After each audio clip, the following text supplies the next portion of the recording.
What up, guys? The Bench Buddies are back with my week four college football power rankings. Huge week of upsets, lots of ranked matchups. So, a big week here and big changes. And we're going to move my others receiving votes from 5 teams to 10 teams because at this point in the season, that last spot at 25 through honestly 20 at this point is very tough to rank. If you want some teams with losses in there, you can throw Bama, Michigan, maybe even Clemson, depending on how you're feeling.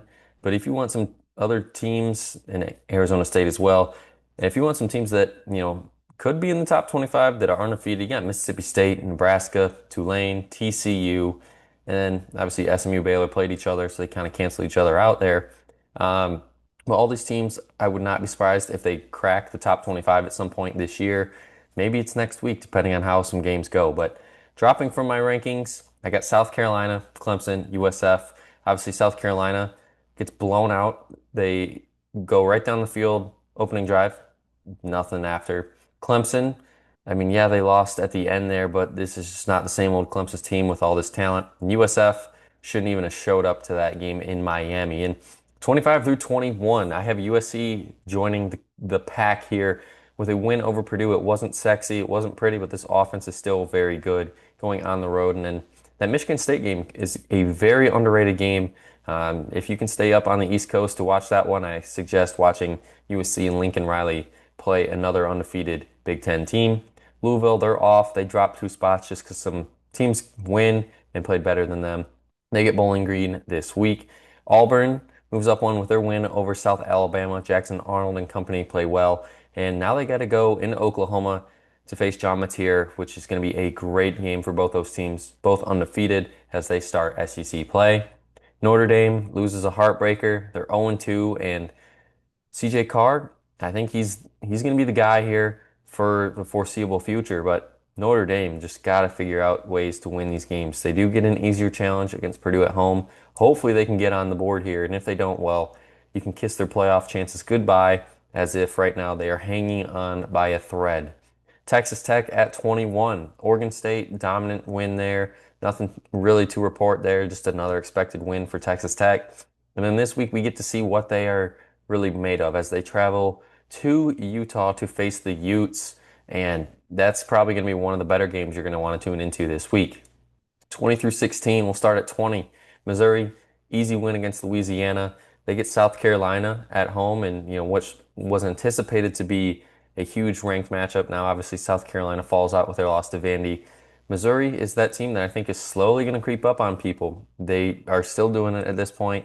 I'm high on Mizzou. They were almost in my playoff at the beginning of the year, but I chose to keep them out by they're going to be that next team in. But unfortunately, I might be wrong on that. They may deserve to be in this playoff, especially with their SEC schedule. If you go look at that, there's no reason that this Missouri team should not make the playoff. 19, I have BYU. They're off. They drop a spot, and they get to East Carolina this week. Florida State, they're off, and they move up a spot. And you're probably thinking, why? Well, it kind of came to my senses a little bit. I think Florida State, with that win over Alabama, from what I'm seeing now, proves even more weight than what we've seen before. So that's why I'm moving them up 1 spot. Utah goes from 23 to 17, and I just felt that at this point in the season, this is power rankings. This isn't based on preseason rankings. How I feel, Utah with Devin Dampier is playing awesome. And like I said, Texas Tech at home. I think it's a big noon kickoff. I believe it is. So I think it is. Let me double check here. But regardless, that is going to be a very good game. Utah could be that team in the Big 12 that somehow, some way finds their way into a Big 12 championship and into the playoff if that is the case. And yes, that is a 12 o'clock Eastern kickoff in Utah. So it's an early one there for those Utes out west. And at 16, I have Indiana. Indiana blows doors off Indiana State. Brothers actually throw for touchdowns in this game. The Mendoza brothers actually throw for 2 or more touchdowns, each of them. And that's the first time in FBS history that two brothers have thrown for 2 or more touchdowns in the same game. And this week they get Illinois at home. Huge game there, as it's an early Big Ten tilt for pretty much control of the conference in one way. That's going to be a night game, so make sure you tune into that one. And then 15 through 11, Iowa State scrapes by Arkansas State on the road. They go into a much needed bye, finally get a bye. after, playing in London, winning that game, and just coming back to the States and playing three more. So they're off already 4-0, 1-0 in conference play. And those Cyclones have to figure it out here with Rocco back. I think the offense needs to get back and going.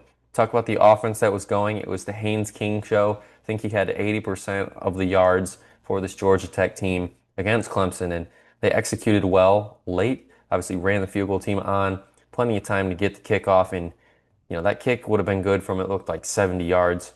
It was pure. You'd love to see it for Georgia Tech, and they're finally building a good program under Brent Key. Hopefully, it's not a letdown spot here at home against Temple. Obviously, they just got the doors blown off them. Um, Hopefully, this Georgia Tech team can control the ACC from here on out because at this point, I don't really see anyone that can stop them with them beating Clemson. And the two Tennessee teams here, you got Vanderbilt at 13 going on the road, Diego Pavia and company putting on a clinic against South Carolina. And not ranked to 13th is a pretty good jump. And I say that because, yeah, they blew the doors off Virginia Tech. They destroyed South Carolina here on the road. And week one, they destroyed an FCS team. So this team is put up nothing but points, and I expect the same here this week against Georgia State. Then the other side of Tennessee in Knoxville, a heartbreaker to the Bulldogs as Josh Heupel is now 0-5 and they've lost 9 straight games before Heupel. Tennessee has to Georgia. They just can't get over that hump. Hopefully they can bounce back really well this week against UAB at home, but I feel like it would be a crime to drop Tennessee any lower than this because, well, they had that game won. They were one one play away, you could say, from winning the game, but I don't like putting it in that terms just because, they're never one play away. There was their defense let them down late in the fourth. And this give credit to their offense. They still made a chance to drive down the field, but fortunately didn't make the kick, and in overtime it just didn't go their way.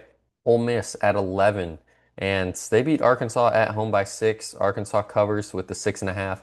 But they get Tulane this week, and I think that's a game that I think they might be on upset watch. I'm not saying they're going to lose, but don't be too surprised if Ole Miss gets upset because we still are kind of figuring out this Ole Miss team. They played Kentucky the week before. They're 2-0 in conference play. So it's a good start there for Ole Miss. But Tulane is on a hot one right now after beating Duke last week. And maybe they'll get the party rolling here and keep it going. We'll see how it goes. And if that's the case, this whole college football season just keeps on getting crazier. 6 through 10. We're going to start at 10 with Illinois shutting out Western Michigan at home. Pretty big spread. They were favored by 27.5. They cover. Don't even let Western score. Like I said, they go to Indiana this week. Huge ranked matchup early in Big Ten play to start the year. Texas at 9. I'm officially out on Texas and Arch Manning. This team, this offense, just it isn't it at this point in the season. Maybe they figure it out against Sam Houston, but if they win this game by less than 24 points, I think I'm going to drop Texas even further because Texas should just destroy Sam Houston. And if they don't, then there might be some real panic here as they start SEC play. And talk about SEC play, look at those three teams in front of them. You got Oklahoma, Texas A&M, and Georgia, all with big wins this week. Oklahoma kind of in a letdown spot and maybe a game where they could overlook it as well because they got Auburn coming to town this week. Obviously, they beat Michigan. You get Temple on the road. Then you get Auburn at home. So there was chance for a letdown game, but that did not happen. John Mateer and company just did whatever they wanted against that Temple defense, and it showed, and that's why they're moving up to 8 here. Texas A&M, same thing. That offense with Marcel Reed and the vertical threats in the transfer portal that they went and got pay off big time here in this win over Notre Dame on the road. And they win it late on a fourth down call to the backup tight end. That was his only catch of the game for that touchdown. Much needed bye week after recovering here, coming down from cloud nine. But the Aggies will start SEC play after this week. In Georgia, like I mentioned earlier, they just own Tennessee. It's unfortunate, but that's just how it is. 9 straight wins, 5-0 against Heupel. Doesn't matter where they play, they're going to win that game. Gunnar Stockton with some big cojones, making that fourth down throw on the sideline. Not only was it for a first down, but also a touchdown to put Georgia back in position to possibly send this game to overtime. And that's, of course, what they did with a walk-off touchdown in OT. If you haven't been on Georgia and you were a little concerned there the weeks before, barely scraping by Austin Peay by only beating them by 25, which should have been a bigger win, everybody thought. But this just proves that Georgia is Georgia, and they're going to find ways to win ball games against some good teams. Now, 5 through 1, agree to disagree, but I got Oregon finally making my top five. I think it's long overdue. This team has been very dominant all year. They get Oregon State this week, and I expect them to probably put up at least another 50 burger on them. Penn State, speaking of 50 burgers, 52-6, and they gave up that six on the very last play of the game. They go into the bye before they start Big Ten play. Drew Aller and company looks very good heading into it, but their big story, obviously, can they win the big game? Because that's what we've got to know with James Franklin and company. Talk about winning the big game. You got LSU beating Florida at home 20-10. The offense wasn't pretty, but the defense showed out, getting 5 interceptions off DJ Lagway.